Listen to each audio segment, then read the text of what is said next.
Hello, good morning to all of you. कैसे हैं आप सब लोग?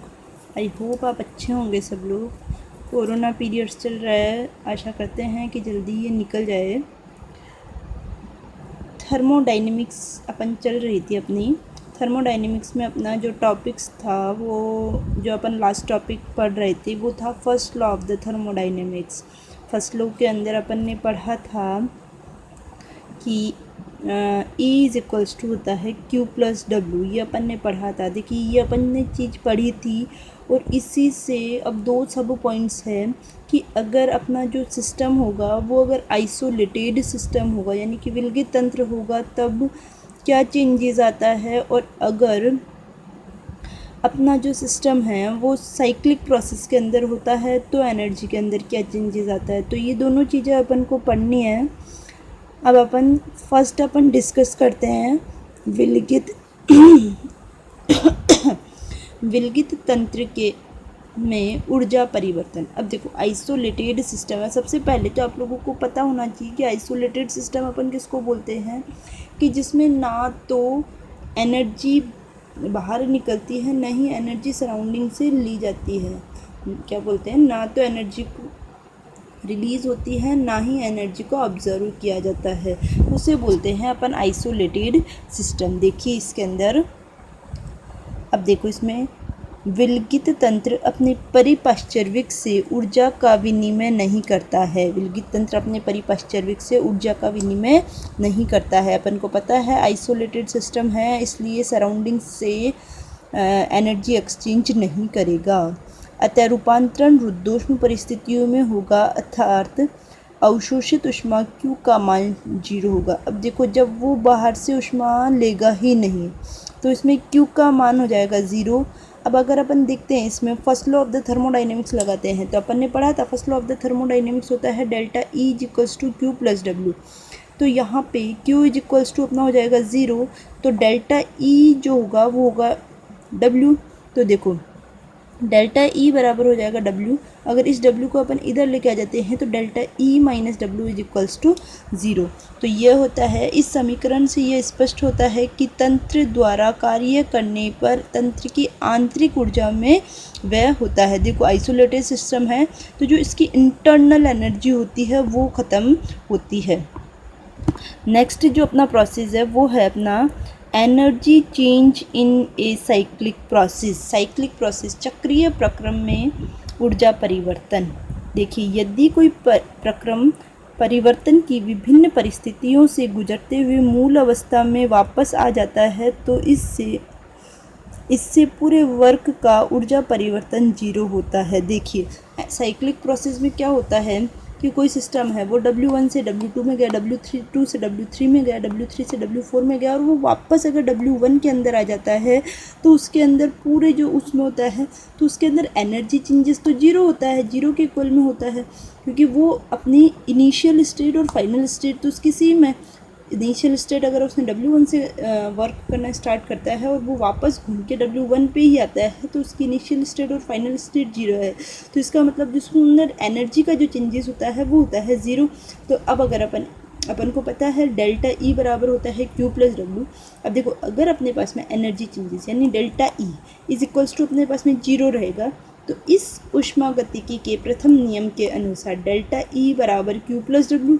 तो डेल्टा E बराबर होता है 0, इसमें रख देंगे अपन डेल्टा E बराबर 0, तो Q प्लस डब्ल्यू। अब Q बराबर होगा माइनस का W। अब इससे क्या कंक्लूज़न निकलता है, अतः स्पष्ट है कि चक्रीय प्रक्रम में जितनी ऊष्मा तंत्र द्वारा अवशोषित की जाती है तंत्र उतनी ही ऊर्जा के तुल्य कार्य करता है। जितनी उसने अवशोषित की है उतनी ही ऊर्जा के तुल्य वह कार्य करता है। नेक्स्ट जो अपना टॉपिक है वो रहेगा अपना एंथैल्पी या हीट कंटेंट।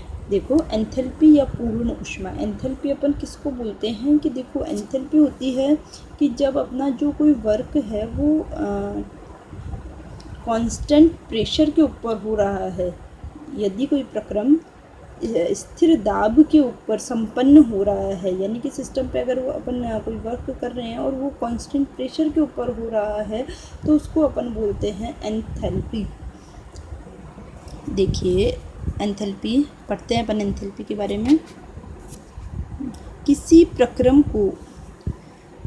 प्रक्रम को स्थिर दाब पर संपन्न कराने के लिए हम एक अन्य ऊष्मागतिकी फलन का उपयोग करते हैं और इसे तंत्र की अंतर्निहित ऊष्मा तथा एंथैल्पी कहते हैं।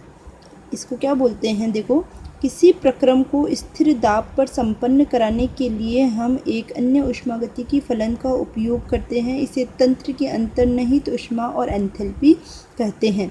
गणितीय रूप में इसे निम्न प्रकार से व्यक्त किया जाता है। देखो यहाँ पे क्या होता है, H is equals to E plus PV। देखो यहाँ पे H एंथैल्पी को रिप्रेजेंट करता है, E internal energy plus P pressure, volume, V यानी वॉल्यूम। ये सारी चीज़ें हैं यहाँ पे। अब देखिए आगे, चूँकि E, P तथा V तीनों ही किसी तंत्र के अवस्था फलन है, अतः H भी एक अवस्था फलन होगा। देखो अपन को पता है ये जो स्टेट फंक्शन है, इंटरनल एनर्जी, प्रेशर, वॉल्यूम, ये सारे स्टेट फंक्शन होते हैं। पाथ फंक्शन केवल दो ही होते हैं, एक होता है हीट, एक होता है वर्क। ये दो ही पाथ फंक्शन है, इसके अलावा जो सारे अपने फंक्शंस पढ़े थे वो स्टेट फंक्शन है। तो इंटरनल एनर्जी H भी एक स्टेट फंक्शन ही होगा। एंथैल्पी में किसी परिवर्तन के लिए डेल्टा H बराबर delta E plus delta PV। अब देखिए इसके अंदर क्या किया है इसने delta H is equals to delta E। अब इसने एक बार तो P को कांस्टेंट रखा है और डेल्टा V लिखा है, और सेकंड टाइम इसने V को कांस्टेंट करके डेल्टा P कर रखा है। आगे देखिए, स्थिर दाब पर अपन बोल रहे हैं कि स्थिर दाब पर हो रहे हैं, तो कांस्टेंट प्रेशर, अगर कांस्टेंट प्रेशर रहेगा तो प्रेशर कांस्टेंट है तो डेल्टा P के अंदर तो कोई चेंजेस नहीं होगा, डेल्टा P की वैल्यू 0 हो जाएगी। अगर अपन यहाँ पे delta P is equals to 0, अतः उपयुक्त समीकरण निम्न रूप से ग्रहण कर लेगी, तो डेल्टा H बराबर डेल्टा E। अब देखिए इसमें यहाँ पे अपन ने delta P is equals to 0 रख दिया, तो इसमें तो पूरी टर्म 0 हो गई। अपने पास में क्या बचेगा, इसमें P डेल्टा V, ये P डेल्टा V। अब ऊष्मागतिकी के प्रथम नियम के अनुसार डेल्टा E बराबर Q माइनस W। देखो इस माइनस और प्लस के अंदर कोई अपन को यहाँ पे कंफ्यूज नहीं होना है, अपन अभी तक पढ़ रहे थे ना Q प्लस W। देखो जब इसमें टर्म कि जब सिस्टम खुद वर्क करता है तब माइनस लगाते हैं और सिस्टम के ऊपर वर्क करवाते हैं तो यहाँ पे प्लस साइन आ जाता है, तो इसमें कोई कंफ्यूज मत होना। ये first law of the thermo, delta E is equals to Q minus W। Minus तब लगते हैं जब सिस्टम खुद वर्क करता हो।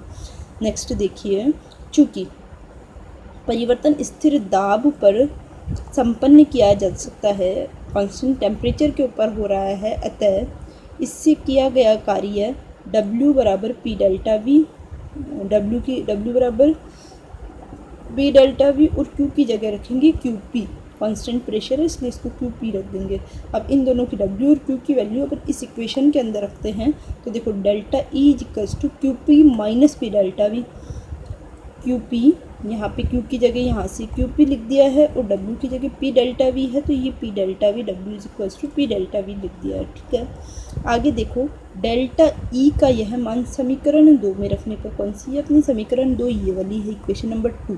देखिए यहाँ पे delta H is equals to delta E plus P dV, तो अपन ने यहाँ पे किसकी डेल्टा E की वैल्यू रखी है, यानी कि यहाँ पे अगर अपन डेल्टा E की वैल्यू इस समीकरण में अगर अपन डेल्टा E की वैल्यू रखते हैं तो डेल्टा H बराबर QP, P डेल्टा V से P डेल्टा V कट जाएगा माइनस से, अर्थात स्थिर दाब पर किसी तंत्र को दी गई ऊष्मा उस तंत्र के एंथैल्पी परिवर्तन के बराबर होती है। तो ये अपना है एंथैल्पी या पूर्ण ऊष्मा। उतार लेना इसको,